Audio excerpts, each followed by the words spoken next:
कल्पना करो, अकेले जंगल के बीच तुम अपने सर्वाइवल स्किल पर भरोसा कर रहे हो, लेकिन एक ऐसी चीज का सामना करना पड़ जाए जो न तो इंसान है और ना ही जानवर, जो तुम्हारी हर चाल को पहले से ही जानता हो।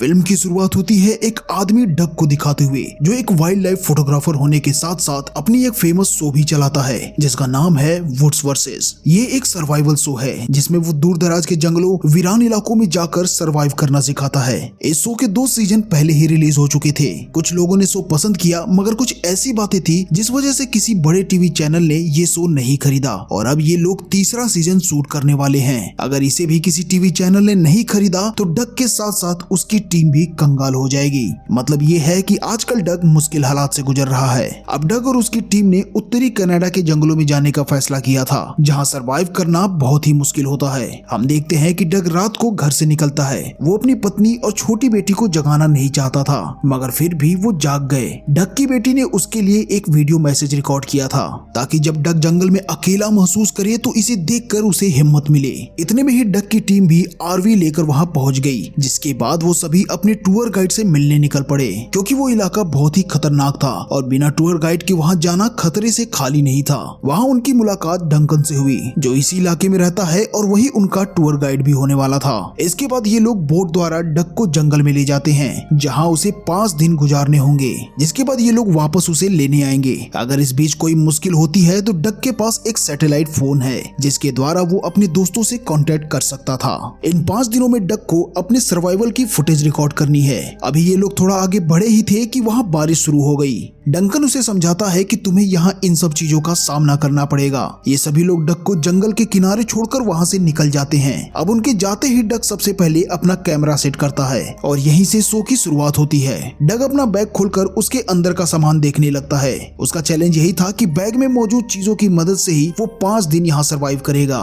बैग में एक टॉफी, कैमरा फ्लैश, एक एनर्जी ड्रिंक, सेब, अरमाइन और एक चिंगम थी। अब इसके बाद उसे अपने सोने का इंतजाम करना था। वो थोड़ी चढ़ाई करके एक ऊंची जगह पर पहुंच गया, जहां वो अपने सोने के लिए एक शेल्टर बनाने वाला था और उसे ये सब सूरज ढलने से पहले ही करना होगा। अब शेल्टर बनाने के लिए वो एक टूटे हुए पेड़ से कुछ लकड़ियां लाता है, लेकिन अपना काम शुरू करते ही एक लकड़ी का छोटा सा टुकड़ा उसके नाखून में घुस जाता है, जो कि बहुत ही दर्दनाक था। वो किसी तरह से उस लकड़ी के टुकड़े को बाहर निकालता है। थोड़ी मेहनत के बाद शेल्टर बनकर तैयार हो जाता है। रात होने में बस कुछ ही समय बाकी था, इसीलिए अब उसे आग जलानी थी ताकि रात में वो जंगली जानवरों से सुरक्षित रहे।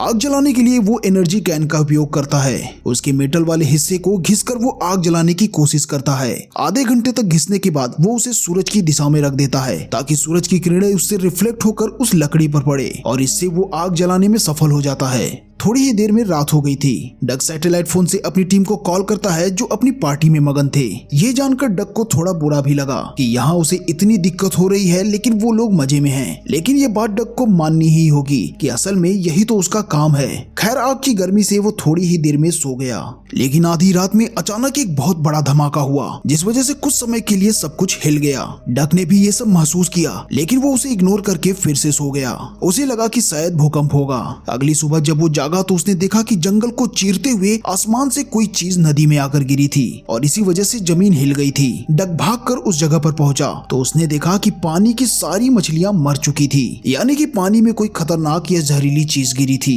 शायद कोई मेटियोर हो। लेकिन इन सबसे डक का ही फायदा हुआ था, क्योंकि अब उसे खाने के लिए मछलियां मिल गई। उसे खुशी तो थी, मगर तभी उसने दूर एक भेड़िए को देखा। वो नदी के किनारे आया, मगर उसने एक भी मछली नहीं खाई, बल्कि वो वहां से चला गया। इससे डक समझ गया कि भेड़िए ने कुछ ऐसा महसूस किया जो डक महसूस नहीं कर पा रहा था। इसका मतलब था कि शायद मछलियों को खाना सेफ नहीं है, इसीलिए उसे कुछ और ही करना होगा। वो अपनी टीम को इस बारे में इन्फॉर्म करना चाहता था, क्योंकि वो नहीं जानता कि उस नदी के साथ क्या हुआ। वो अपने दोस्तों को कॉल करने की कोशिश करता है, लेकिन सैटेलाइट फोन भी अब काम नहीं कर रहा था, जिससे डक को यकीन हो गया कि रात में कोई मेटियोर ही गिरा होगा, जिससे शायद नेटवर्क भी चला गया। अब दिक्कत ये थी कि डक रात से ही भूखा था, इसीलिए शिकार तो उसे करना ही होगा। वो वो एक जगह 3 ट्रैप्स लगा देता है ताकि वो किसी जानवर का शिकार कर ले। इसके बाद वो आसपास की थोड़ी फुटेज लेता है। शाम होने से पहले वो अपने लगाए ट्रैप्स को देखने जाता है। खुशकिस्मती से 2 ट्रैप्स में कुछ रैबिट्स फंसे हुए थे। जब वो अपने शिकार को उठा रहा था तो उसका लगाया हुआ कैमरा अपने आप ही गिर गया। डक को लगा कि शायद ये वही भेड़िया होगा, इसीलिए वो अपना कैमरा उठाकर जल्दी से वहाँ से निकल गया। अब उसे अपने खाने के लिए खरगोश को साफ करना था, जिसके लिए वो कैंप से थोड़ा दूर जाकर खरगोश को साफ करने लगा ताकि भेड़िया उसके कैंप से दूर रहे। ये सब वो अपने ऑडियंस के लिए भी रिकॉर्ड कर रहा था। फिर कैंप वापस आने के बाद वो दोबारा से अपनी टीम को कॉल करने की कोशिश करता है, लेकिन सैटेलाइट फोन काम ही नहीं कर रहा था। फिर वो अपना पर्सनल फोन चेक करता है जो कि उसे उसकी बेटी ने दिया था, लेकिन उसमें भी नेटवर्क नहीं आ रहा था। तब डग उस फोन में अपनी पत्नी की वीडियो देखता है, जिससे उसे काफी मोटिवेशन मिलती है। तभी डग ने जंगल में फिर से वही आवाजें सुनी। ऐसा लग रहा था कि जैसे कोई छुप कर उसे देख रहा हो। डग को डर था कि कहीं भेड़ियों का कोई झुंड वहां ना आ जाए। वो जल्दी से अपना खाना खा लेता है ताकि वो वहां से आगे बढ़ सके। उसके पास जो दूसरा रैबिट था वो उसे अपने साथ नहीं ले जा सकता था, इसीलिए वो अपनी ऑडियंस को एक ऐसा तरीका बताता है जिससे उसका खाना बचा रहे। वो खरगोश को रस्सी से बांधकर पेड़ से लटका देता है ताकि कोई जानवर उस तक पहुंच ही ना सके। थोड़ी ही देर में रात हो गई, इसीलिए वो वापस कैंप जाकर अकेले ही चेस खेलने लगा। थोड़ी देर बाद दोबारा से वही आवाजें आने लगी। डग आसपास देखने की कोशिश करता है, लेकिन उसे कुछ भी नहीं दिखाई देता। डग उन आवाजों को इग्नोर करने लगा। इस बीच हम देखते हैं कि कोई उसका खाना उतार कर ले जा रहा है, यानी ये जो भी है कोई जानवर तो नहीं है। इतनी अक्लमंद चीज कोई इंसान ही हो सकती है या फिर कुछ और। अब थोड़ी देर के बाद वहाँ बारिश शुरू हो गई। डग कैमरे पर ऐसा दिखावा कर रहा था कि जैसे उसका शेल्टर उसे पानी से बचा रहा है, लेकिन सच्चाई तो ये थी कि उसका शेल्टर किसी काम का नहीं था और डग पूरी तरह से भीग चुका था। डग को इससे बहुत ही दिक्कत हो रही थी। तभी डग को किसी जानवर की आवाज आई, जिसे सुनकर वो थोड़ा घबरा गया। डग अब धीरे धीरे डरने लगा था, जिस वजह से वो पूरी रात सो नहीं पाया। अगली सुबह उसकी बॉडी में काफी पेन था और नींद ना पूरी होने की वजह से उसे काफी दिक्कत भी हो रही थी। दिल ही दिल में वो ये सब छोड़ना चाहता था, लेकिन डग जानता था कि ये सो उसके लिए कितना जरूरी है। इसीलिए वो अपनी तकलीफ भुलाकर दोबारा काम पर लग गया। जब वो कैमरा लेकर अपना नाश्ता लेने जाता है तो देखता है कि किसी ने उसका नाश्ता पहले ही चुरा लिया है। ये देखकर डग घबरा गया, क्योंकि वो जानता था कि कोई जानवर ये काम नहीं कर सकता। इसीलिए वो जल्दी से सैटेलाइट फोन उठाकर अपने दोस्तों को कॉल करने की कोशिश करता है, लेकिन फोन कहाँ काम करने वाला था। डग हिम्मत करके दोबारा से ट्रैप बनाता है। थोड़ी देर के बाद जब वो ट्रैप चेक करने गया तो उसे बहुत ही हैरानी हुई, क्योंकि किसी ने पहले ही उस ट्रैप को खाली कर दिया था, यानी कोई उसका शिकार चुरा रहा था। डग देखता है कि ट्रैप के नीचे एक अजीब सा काला पदार्थ था, जिसके अंदर से रोशनी चमक रही थी। ये देखकर उसके होश उड़ गए। वो जल्दी से कैंप वापस आ गया, लेकिन अब वहाँ उसका सैटेलाइट फोन भी नहीं था। इससे भी ज्यादा हैरान करने वाली बात ये थी कि उसके चेस बोर्ड पर किसी ने अपनी बाजी चली थी, और वो भी बहुत ही होशियारी से। अब डग को यकीन हो गया था कि वो इस जंगल में अकेला नहीं है, वहाँ कोई और भी है जो कि उसके साथ खेल खेल रहा है। हो सकता है कि ये कोई उसका पागल सन की फैन हो। ये बात सोचकर उसे थोड़ी राहत मिली और वो आग जलाकर अपना कैमरा ऑन कर लेता है, क्योंकि उसे शो के लिए कंटेंट भी तो चाहिए था। अब रात को काफी सोचने के बाद वो चेस में अपनी अगली चाल चलता है। अगली सुबह वो इस जगह को छोड़कर आगे बढ़ जाता है, क्योंकि अब उसे एक दूसरी जगह कैंप लगाना था। आगे जाकर उसे एक चट्टान मिली, जिसके सहारे उसने एक नया शेल्टर बना लिया। जिसके बाद वो वहाँ आग जलाता है और अब उसे चाहिए था खाना। इस बार वो मछली का शिकार करने का सोचता है, लेकिन पानी में उसे एक भी मछली नहीं मिलती। अब वो आसपास कोई छोटा जानवर ढूंढने लगा, लेकिन कुछ दूर जाते ही उसके होश उड़ गए, क्योंकि किसी ने उसी तरह से एक शेल्टर बनाया था और उसी केन से आग भी जलाई थी, बिल्कुल वैसे ही जैसे कि उसने वीडियो में सिखाया था। ये बात तो साफ थी कि कोई उसकी नकल कर रहा था। अब उसे शक हुआ कि शायद कोई फैन ये सब कर रहा है, लेकिन तभी उसकी नजर अपने सैटेलाइट फोन पर पड़ी, जिसे किसी ने पूरी तरह से खोल दिया था। अब तो डग बहुत ही ज्यादा डर गया। तभी उसकी नजर वहाँ पड़े खरगोश और भेड़िए की लाश पर जाती है। भेड़िए को भी वैसे ही साफ किया हुआ था जैसे डग ने अपनी वीडियो में सिखाया था। तभी उसे किसी की आवाज आई तो डग एक पत्थर के नीचे छुप गया, लेकिन तभी गौर करने पर उसे समझ आया कि ये तो एक बहुत बड़ा ट्रैप है जो बिल्कुल उसके बताए हुए तरीके से लगाया हुआ था। डग जल्दी से पीछे हट गया, वरना वो उस ट्रैप में फंस सकता था। अब डक काफी डरा हुआ था। वो वापस अपने कैंप की तरफ भागा। वहाँ उसकी नजर चेस बोर्ड पर पड़ी जिसमें किसी ने अपनी अगली चाल चली थी और इस बार डक भी उस चाल को मात नहीं दे सकता। खैर कोई और रास्ता ना होने की वजह से वो वहीं कैंप पर रुकने का फैसला करता है। उसने अपने आसपास 3 कैमरास लगा दिए ताकि अगर कोई आए तो वो कैमरे में रिकॉर्ड हो जाए। उसके सोते ही किसी ने तीनों कैमरे नीचे गिरा दिए। अगली सुबह जब डक ने ये देखा तो वो और भी ज्यादा डर गया क्योंकि वो यहाँ बिल्कुल भी सुरक्षित नहीं था। अभी तक उसे कोई नुकसान तो नहीं पहुंचा था पर कौन जाने आगे क्या होगा। ये जो कोई भी था बहुत ही सनकी लग रहा था। अब डक को किसी भी तरह से यहाँ से निकलना था क्योंकि वो जो भी है वो डक के हर कदम पर नजर रख रहा था। डक अपने शो के लिए आखिरी कुछ सीन शूट करता है। तभी एक जोरदार आवाज आई और एक बहुत ही तेज वेव उसे टकरा गई जिस वजह से डक काफी दूर पानी में जा गिरा। डक किसी तरह से तैरते हुए किनारे तक पहुंचा। उसकी आंख, नाक और कान से खून निकल रहा था क्योंकि वो वेव बहुत ही पावरफुल थी।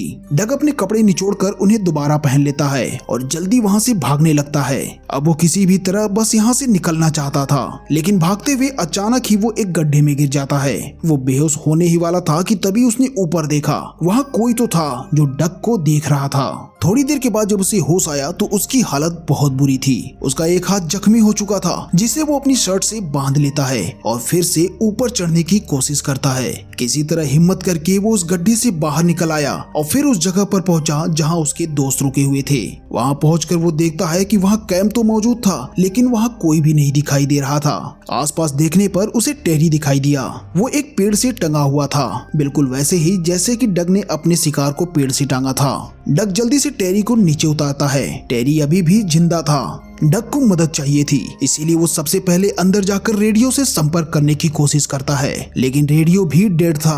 डग अंदर से मेडिकल किट लेकर जैसे ही बाहर आया तो उसका सामना उसी संकी शिकारी से होता है जो अब तक उसके साथ ये सब कर रहा था। और दोस्तों ये कोई इंसान नहीं बल्कि एक एलियन था। उस रात ये एलियन ही जंगल को चीरते हुए धरती पर आया था। शायद सबसे पहले ये इंसानों के तौर तरीके सीखने की कोशिश कर रहा था इसीलिए शायद उसने डग को नहीं मारा। वहाँ पर डग के टीम मेंबर्स की लाशें भी थी जिनकी स्किन उतार दी गई थी। ये सब बहुत ही भयानक था। डक को देखते ही उस एलियन ने दोबारा अपने मुंह से वही वेव निकाली लेकिन इस बार डक वहां से बचकर भाग गया। उसने जल्दी से एक प्लान बनाया। वो एलियन को अपने पीछे लगाकर उसी गड्ढे की तरफ भागने लगा जिसमें थोड़ी देर पहले वो खुद गिरा था। वो एलियन उसकी जाल में आसानी से फंस गया। उस खाई में गिरते ही डक जल्दी से उस पर बहुत सारे पत्थर फेंक देता है जिसके नीचे वो एलियन दब जाता है। डक को लगा कि शायद वो मर चुका होगा इसीलिए वो भागकर टेडी को बचाने जाता है लेकिन तब तक काफी देर हो चुकी थी और टेडी मर चुका था। उनकी लाशों को ढककर डग ने अपने परिवार के नाम आखिरी मैसेज रिकॉर्ड किया क्योंकि अब वो यहाँ पर बुरी तरह से फंस चुका था और शायद कोई उसकी मदद के लिए भी यहाँ ना पहुँच पाए। डग अपनी बेटी का मैसेज खोलकर देखता है जिससे वो काफी मोटिवेट हो गया। वो हर हाल में यहाँ से निकलना चाहता था। सबसे पहले वो अपने जख्मों पर बैंडेज लगा देता है जिसके बाद वो केबिन में पड़े मैप को देखता है। उसने देखा कि डंकन का घर यहाँ से सिर्फ 6 किलोमीटर की दूरी पर है। डग बिना हिम्मत हारे आगे बढ़ने लगा। रात होते ही वो उसके ठिकाने तक पहुंच गया। घर पर कोई भी नहीं था और टीवी पर न्यूज चल रही थी। और दोस्तों यहाँ पर एक काफी बड़ा ट्विस्ट रिवील होता है। डग और हमें ये पता चलता है कि असल में वो एलियन सिर्फ उसी जंगल में क्रैश नहीं हुआ था बल्कि उसकी तरह ही लाखों एलियंस धरती पर आ चुके हैं। अब तक सभी बड़े शहर पूरी तरह से बर्बाद हो चुके हैं इसीलिए सरकार जल्दी से लोगों को शहरों से दूर जाने के लिए कह रही थी लेकिन डग तो पहले से ही अपने घर से दूर था। अब ये सुनकर डग काफी मायूस हो गया क्योंकि हो सकता है कि उसका परिवार भी अब ना बचा हो लेकिन वो हिम्मत नहीं हारता। वो अपने परिवार को बचाना चाहता था इसीलिए वो डंकन के घर से जरूरी सामान उठाकर उसकी बोट लेकर निकलने ही वाला था कि तभी डंकन बंदूक लेकर उसके सामने आ गया। वो डग को अपनी बोट छोड़ने के लिए कह रहा था लेकिन डग को अपने परिवार के पास जाना था इसीलिए वो उसकी बातें नहीं सुनता। अब इससे पहले कि डंकन कुछ करता वो एलियन वहां आकर उसे मार देता है। जी हाँ दोस्तों, वो एलियन अभी भी जिंदा था। डंकन को मारने के बाद अब वो डग को भी मारने के लिए आगे बढ़ता है लेकिन तभी डग बोट के प्रोपेलर से उस एलियन के टुकड़े कर देता है और इस तरह से फाइनली वो एलियन मारा जाता है। लेकिन तभी डग की नजर आसमान पर जाती है जहां बहुत सारे मेटियोर यानी कि वही एलियंस अब धरती पर आ रहे थे। और इसी के साथ ये फिल्म यहीं पर खत्म हो जाती है।